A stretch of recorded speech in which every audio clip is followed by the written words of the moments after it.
Now to Denmark, where polls have closed and exit polls suggest that left and right-leaning blocs are likely to fall short of a parliamentary majority. Denmark's Social Democrat Prime Minister Mette Frederiksen called the early election, hoping that her firm stance against Donald Trump's attempts to acquire Greenland would boost support at the ballot box. But the diplomatic drama hasn't shifted voters' focus away from domestic and economic issues.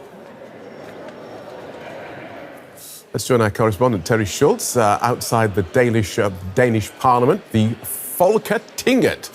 Welcome, Terry. First predictions of the likely allocations of the Parliament's 179 seats are now in. What do we know? Actually, we're inside the Danish Parliament, a building made famous by the series Borgen. We are now inside Borgen. And what we know from exit polls, and we do need to emphasize that these are not firm numbers, but simply the indications that the national broadcasters have from talking to people as they left the polls. It does look like Mette Frederiksen, her Social Democrats, will be the largest party. That's almost unquestionable now. But they will have suffered a big loss, particularly from their showing in 2022, losing, as you say, well over a dozen seats. Now, that still puts her in the top position. Her government coalition partners from the last government also lost seats, so voters wanting to show them that they weren't completely in favor of the course that the country has taken over the last 3.5 years, but also not wanting to see any big changes.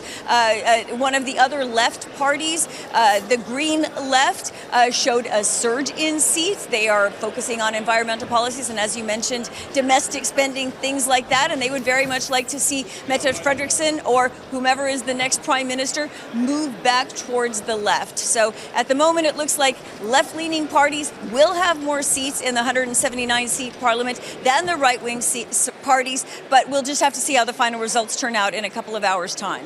Okay, so talk us through what happens and when we will actually know who the new Danish Prime Minister is. Yeah, that could take some time until it's completely formalized.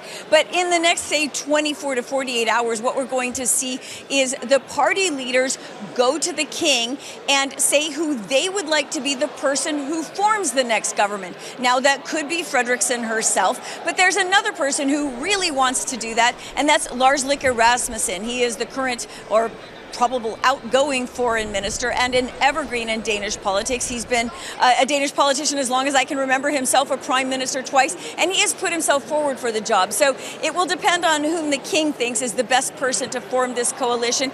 And then they go into those negotiations and the parties talk about what they would be willing to give up, what they would be willing to compromise on to come into the government. And whomever is forming that then sort of puts this all into the mix and comes out with which parties will be in the government and then what their platform will be.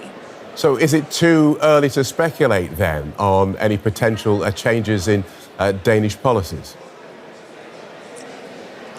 I think it is too early to speculate because it all depends on which parties get in. And again, as you asked me before, and I should have said, this could take anywhere from weeks to months. The last time Denmark chose a government, it took 42 days. So it could be a while before we see exactly what the platform is going to be. But as I mentioned, since it looked like there are more seats on the left than on the right, you could well see Denmark going back to more environmental policies, to focusing again on educational needs. But I ran into the leader of the Green Left Party on my way over here tonight and spoke with her.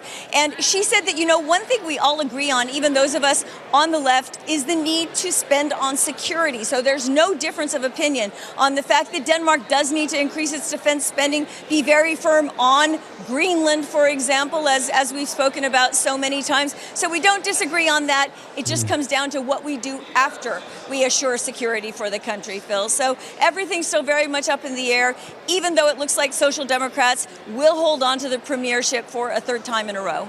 And just on a final point then, because obviously the world's attention has been focused on Denmark and Greenland since Donald Trump started his nonsense month ago. And that was one of the reasons why Mette Frederiksen called this election early. But from what you're saying, it sounds like that wasn't such a big factor.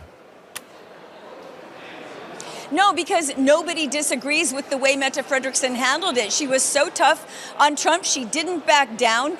It brought Greenland and Denmark closer together because Greenland was suddenly seen as the very important semi-autonomous territory of Denmark. And Denmark was actually forced to be a bit conciliatory toward the way it had treated Greenland in the past. It gave Greenland a lot higher standing. And there will, by the way, be 2 parliamentarians chosen from Greenland to be in this parliament. So it wasn't an issue in the election because nobody disagreed with the way Frederiksen had handled it. Nobody thinks that Denmark should have been any weaker in the face of Donald Trump's threats. Thanks for that, Terry. DW correspondent Terry Schultz in Copenhagen.